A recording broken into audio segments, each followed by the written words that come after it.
Hi guys, today we're going to fix Roblox Connection Error. If your Roblox is not working properly or showing internet issues, don't worry, because this is a very common problem and it can be fixed easily. Let's go step by step and solve it.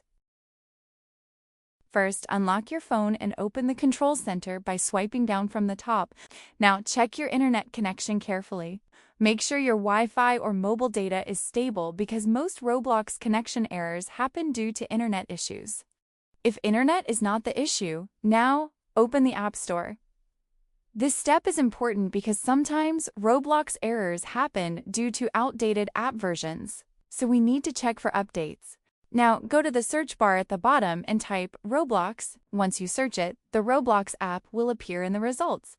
This helps us check if an update is available or not. Now tap on the Roblox app from the search results.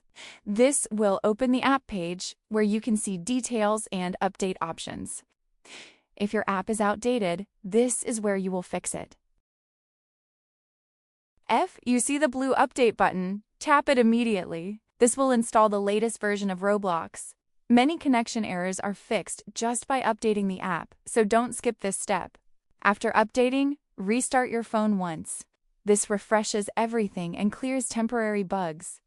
Honestly, after this step, most Roblox connection issues get fully resolved. And that's how you can fix Roblox connection error easily. Just follow these simple steps and your game will start working normally again. Don't forget to subscribe and comment if you want more Roblox troubleshooting guides.